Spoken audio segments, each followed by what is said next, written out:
It's a late summer morning in Melbourne, Saturday the 23rd of February 1963, the beginning of the royal visit.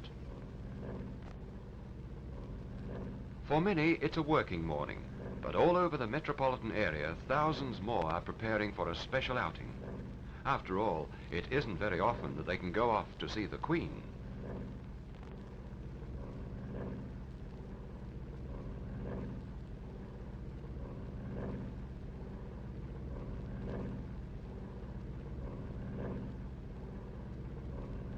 Along the shore of Port Phillip Bay, people have been gathering since sunrise, waiting for a view of the royal yacht.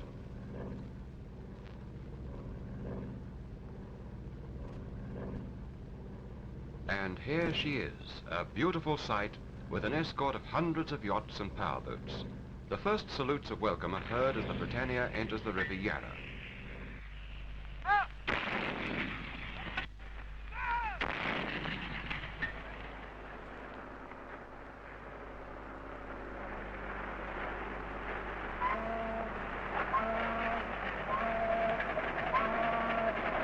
Her Majesty Queen Elizabeth II and His Royal Highness the Duke of Edinburgh will soon be in residence in their own yacht at the entrance to our city.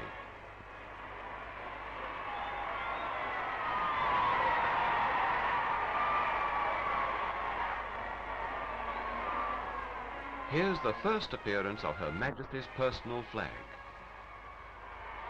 There's to be no landing here, but official calls will be paid by His Excellency the Governor, Sir Dallas Brooks and Lady Brooks, and then by the Honourable H.E. Bolte, MLA, Premier of Victoria, and Mrs. Bolte.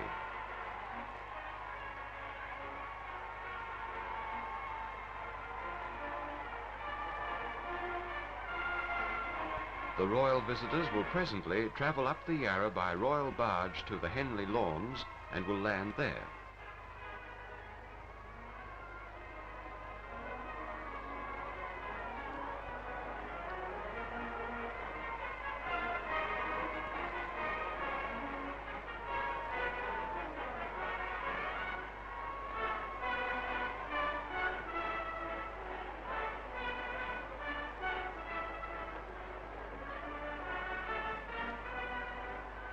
As the barge and escorting craft move upriver, thousands of people lining both banks catch their first glimpse of the royal couple.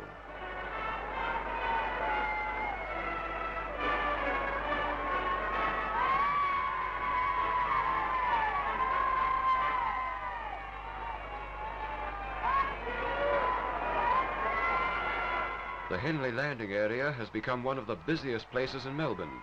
Huge crowds have gathered, and now the official welcoming party arrives.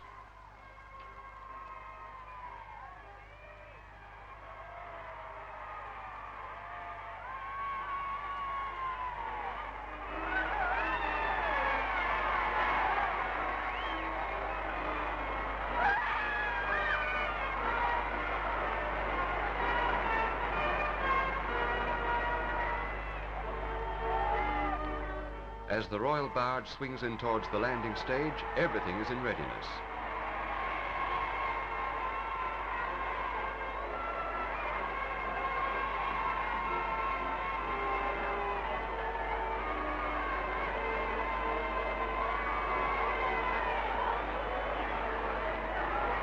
Her Majesty and His Royal Highness are received by His Excellency the Governor and Lady Brooks, and by the Honourable the Premier and Mrs. Bolte.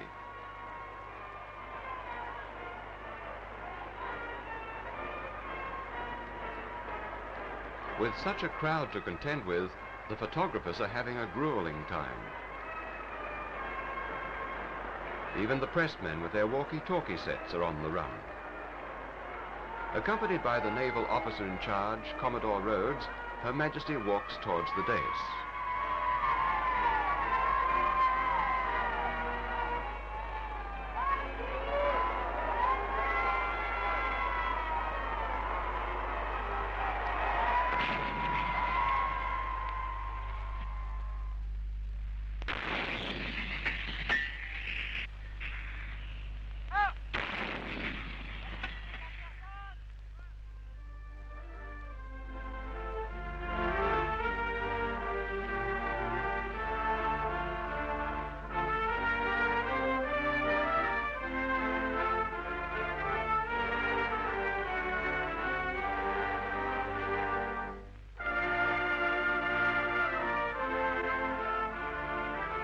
For the first time in our history, royalty has been welcomed to Melbourne in this particular way and in this charming place.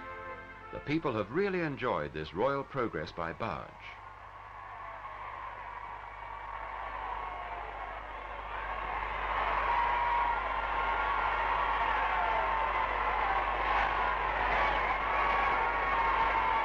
The royal visitors also are obviously enjoying the warm welcome they've been given.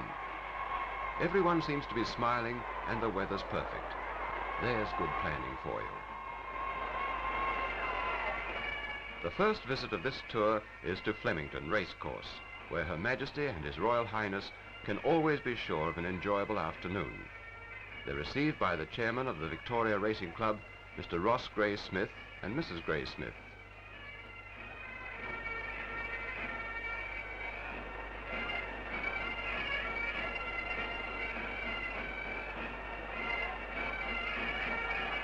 The gardeners have been busy at Flemington.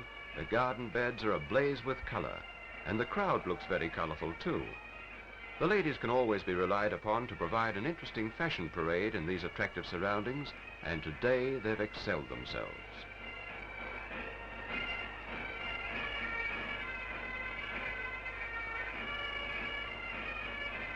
Her Majesty has a special interest in the next race.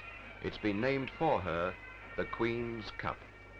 And they're off now with Aladdin's lamp down near the inside first, away from Boko, Get Up and See 'em.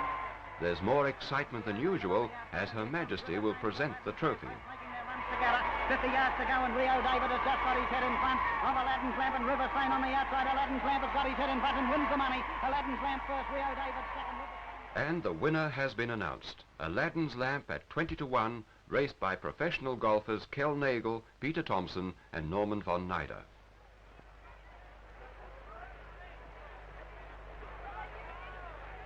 Her Majesty meets the rider, top South Australian jockey, Jim Johnson. And now for the trophy. As the owners are away overseas, Her Majesty presents the cup to Mrs. Peter Thompson. Prince Philip told Mrs. Thompson, "It's usually your husband who receives the prize. Now it's your turn."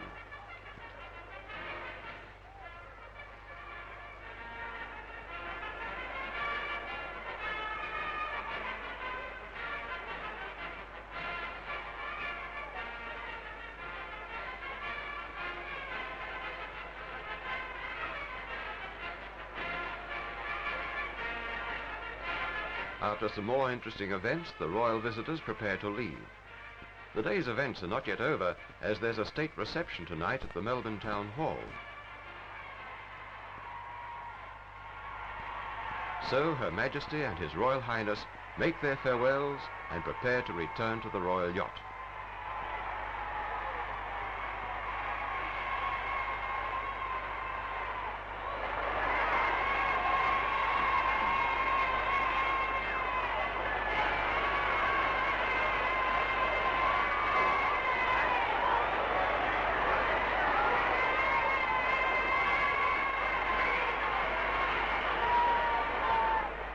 It's just after 9 o'clock on Saturday evening at the brightly lit Melbourne Town Hall, scene of the state reception.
The town hall has been superbly decorated for this great event, and 2,000 guests of the government add colour and dignity to this occasion. In a brief address, the Premier of Victoria tells the guests that this reception will not be a time for speeches, but will give the royal visitors an opportunity to meet the people in a friendly way.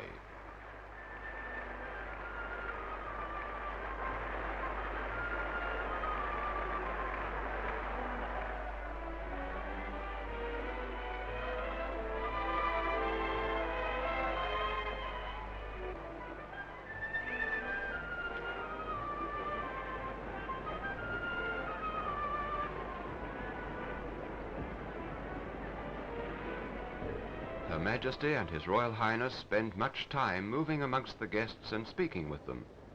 As the Premier promised, this is a very relaxed and friendly occasion. Although the guests in the gallery don't have an opportunity to be presented, they have the best view of this memorable scene.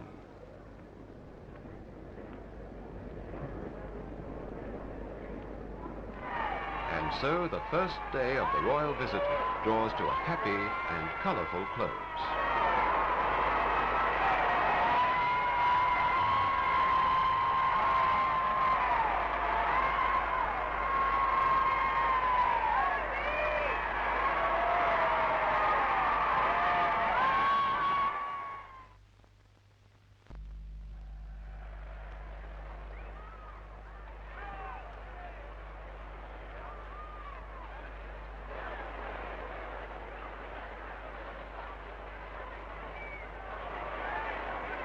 It's Sunday morning at Scot's church.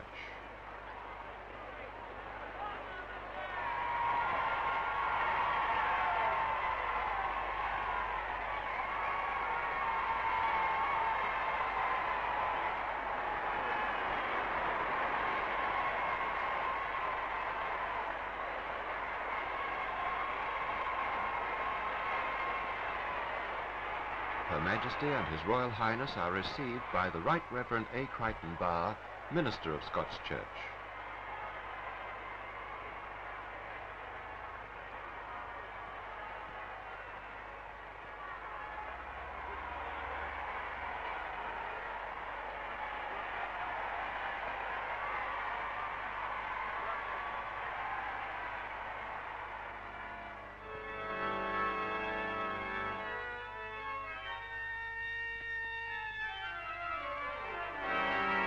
While the crowds wait more or less patiently, the service proceeds.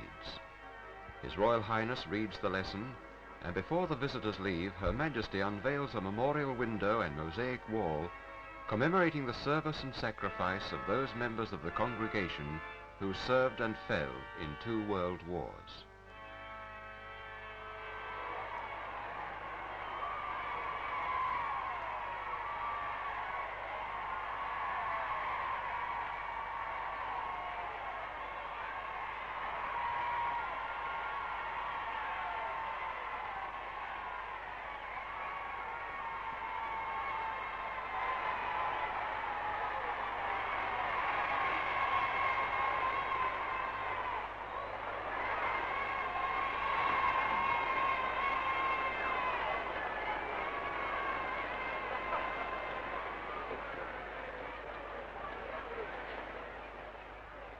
On Sunday afternoon, huge crowds have gathered for the royal concert at the Sydney Myer Music Bowl.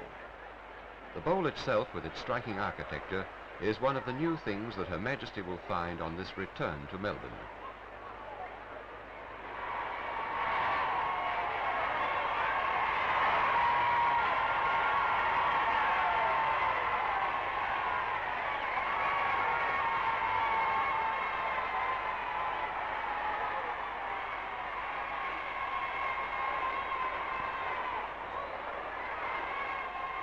Her Majesty and His Royal Highness are received by the Chief Secretary, the Honourable A.G. Rylar, MLA, and Mrs. Rylar, and are conducted to the Royal Box.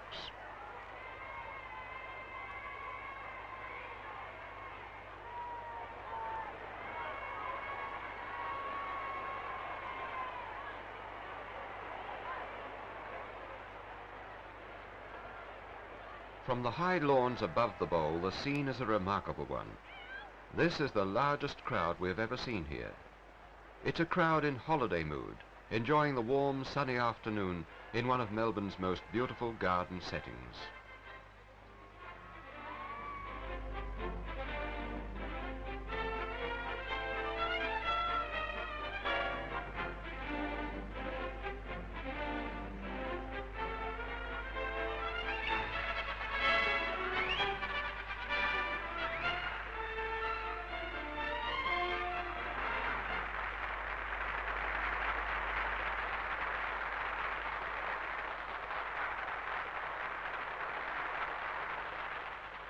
After the concert, the conductor of the Victorian Symphony Orchestra, Sir Bernard Highness, and the soloists, Miss Grant, Miss Elms, and Mr. Warren Smith, are presented to the royal visitors.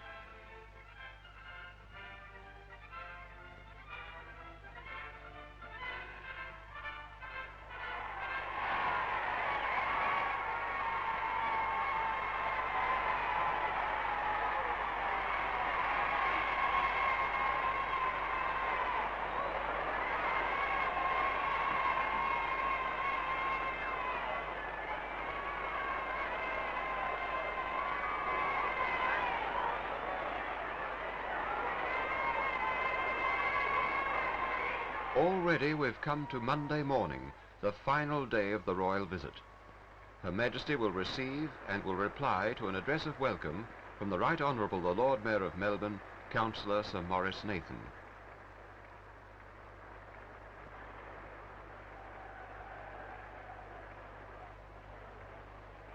The Lady Mayoress, Lady Nathan, presents a bouquet.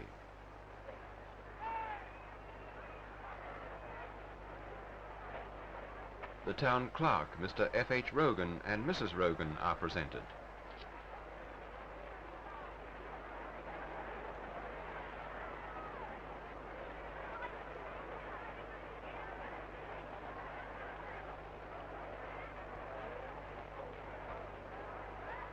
Speaking on behalf of the councillors and citizens of Melbourne, the Lord Mayor offered expressions of loyalty and affection to the throne and person of Her Majesty.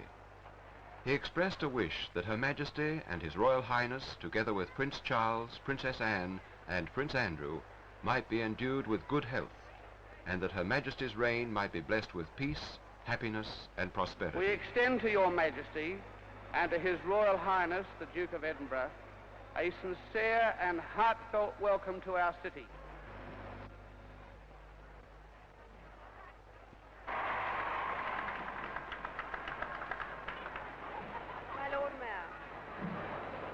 My husband and I are deeply touched by the very warm welcome which you and the councillors and citizens of Melbourne have given us today, and also for your kind references to our children. Memories of our previous visit to your city came flooding back as we drove through the streets today, and it is wonderful to be greeted again with the same friendliness and hospitality. My husband told me all about Melbourne's great success as the host city to the Olympic Games in 1956. In those days, the eyes of all the world were focused on Melbourne, and it was a most appropriate recognition of the pioneer citizens and civic endeavour which built this great metropolis. My Lord Mayor, your predecessors and the citizens of their times created a city worthy to hold the Olympic Games. It is now your responsibility to plan and improve it for the benefit of future generations of inhabitants, and to maintain the beauty and dignity befitting one of the great cities of the world. I give you my heartfelt good wishes for the future prosperity of Melbourne and its people.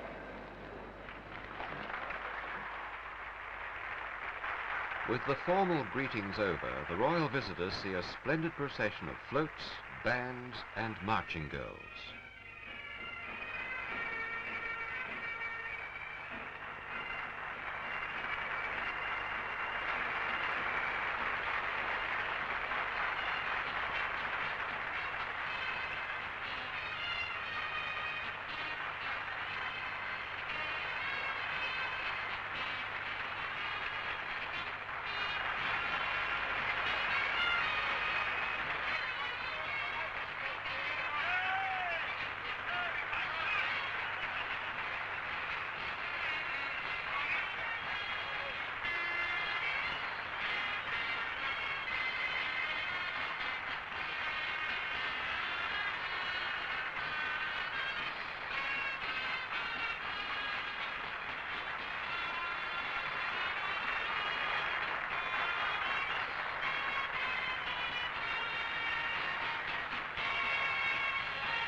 The Duke has a special word of appreciation for the Agriculture Department's Emmet train.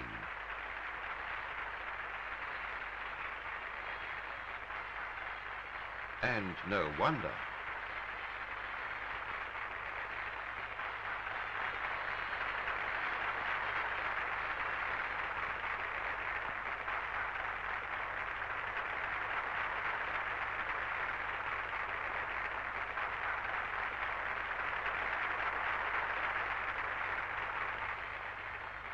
With the passing of the last float and the last band, the royal visitors prepare to return to the Britannia for an official luncheon engagement.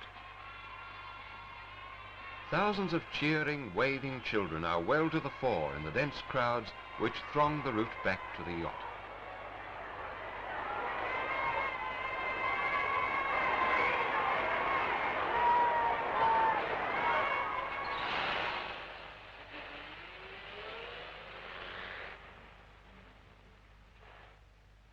In the afternoon, the children are out in force again. From many country districts, the buses and trains have come rolling in, bringing thousands of children to Melbourne. The assembly point is Royal Park, where they can enjoy a visit to the zoo.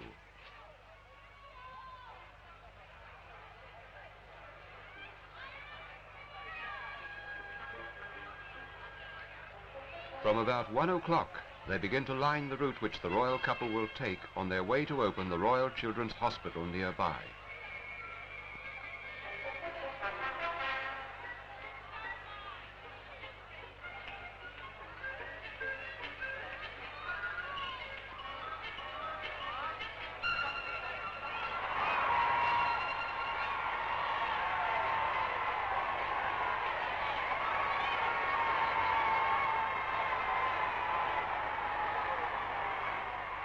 This is one time when the children throw shyness to the winds, and they demonstrate their affection warmly.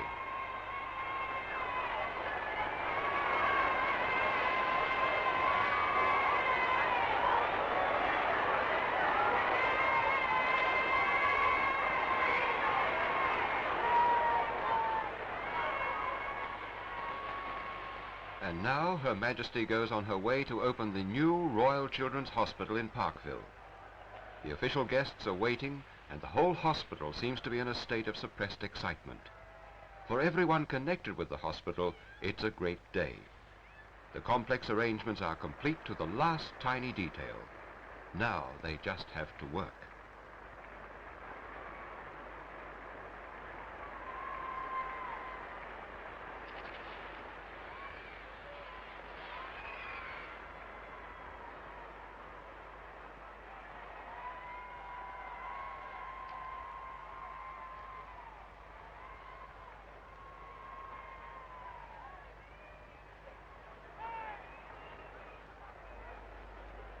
Your Majesty, Your Royal Highness, this is indeed a royal day in the lives of 3 million of your loyal subjects, Your Majesty, in this your sovereign state of Victoria.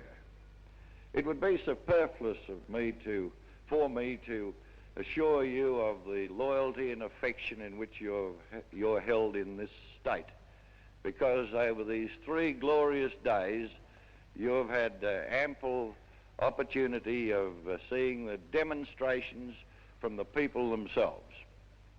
The cup of joy is now overflowing to know that over these years, with this wonderful effort that's been put in, that you yourself should find it possible to honour us with your presence and to perform the opening ceremony. Now I shall ask Dame Elizabeth Murdoch, who has made such a mighty contribution towards the building of this hospital, to address you, and at the conclusion of her remarks, she will invite Her Majesty to perform the opening ceremony.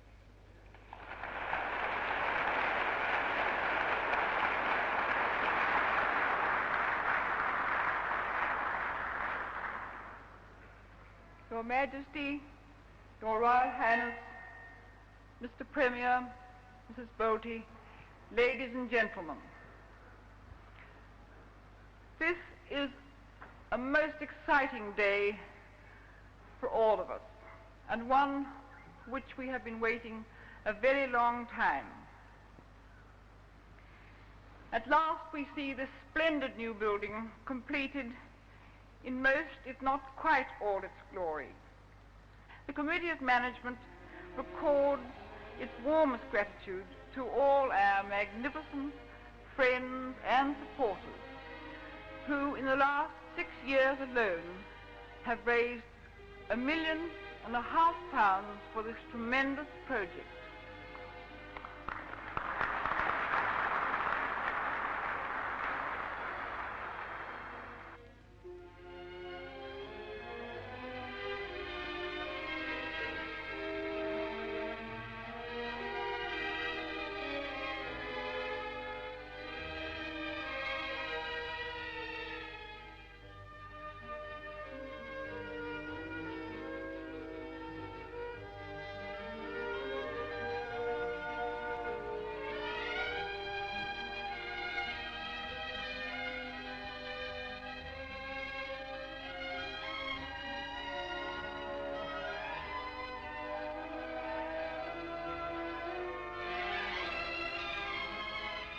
And on behalf of everyone who works in this hospital and of those who work outside in the community for it, may I now ask Your Majesty if you would officially declare open our new hospital.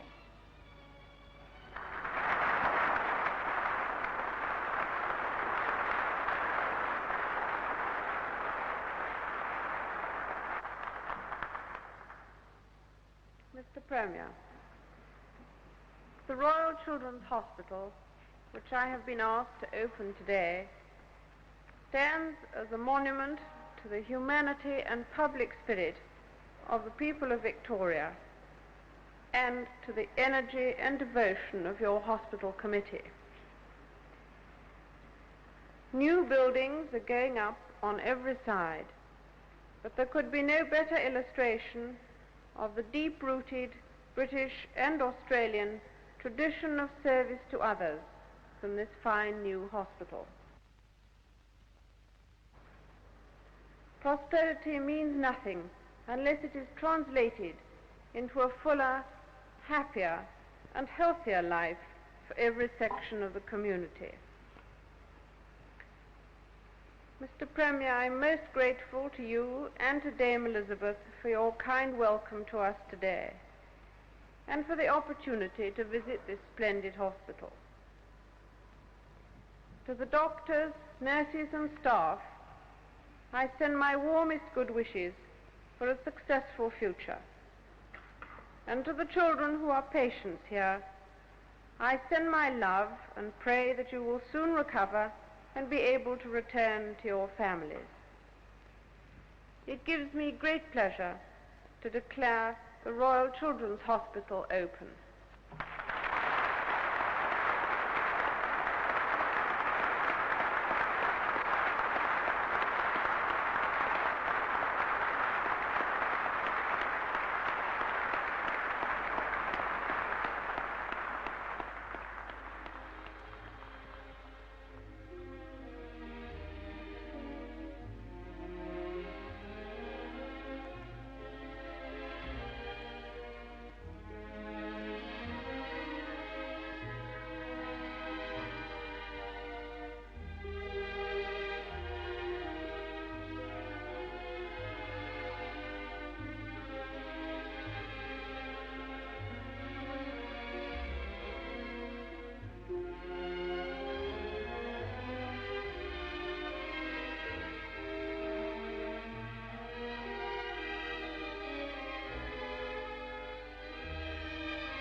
Today's visit will surely be one to remember for these children, and they deserve their good fortune in being visited by their Queen and the Duke of Edinburgh, because you've never seen a cheerier, braver lot, despite their illnesses.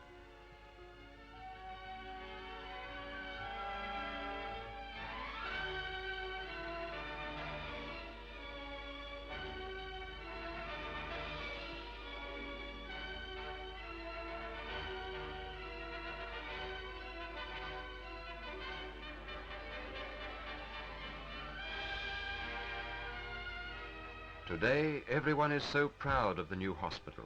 Everyone's so pleased to be showing it off to its best advantage.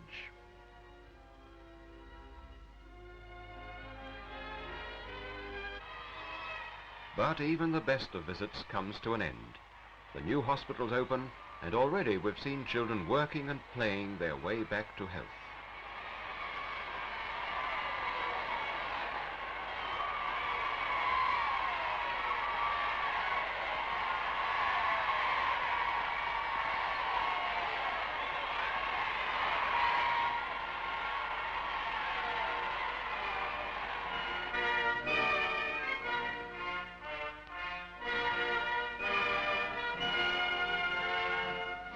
At Government House, Her Majesty is to hold an investiture.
Behind the quiet facade of Government House, there's great activity.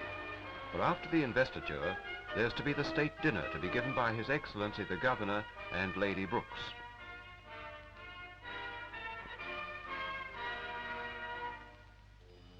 Now those who have been honoured can proudly show their decorations. At this ceremony, Her Majesty personally thanked the State Royal Visit officials, who were led by their director, Mr. J.C. McGibbon. They've spared no effort to make this royal visit a smooth-running and happy one.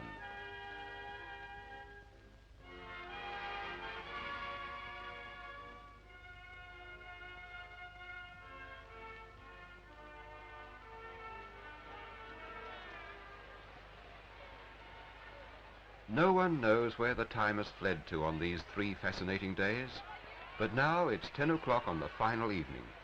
The royal visit is ending. The Britannia has left her moorings in the Yarra and awaits Her Majesty at Station Pier.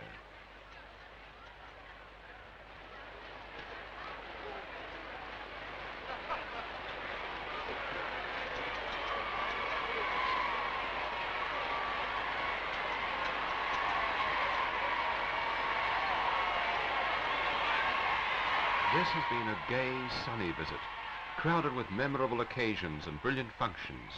Yet, as the moment of departure approaches, everyone is rather subdued and sad.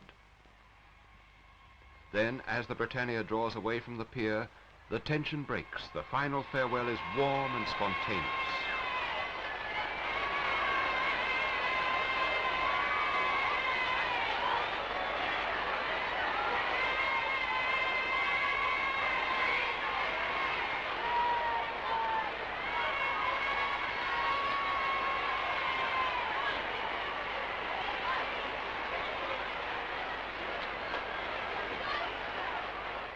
As we watch, a cool, salty wind blows in our faces. The Britannia, now a little unreal and dreamlike, is moving out faster into the night, bound for Tasmania.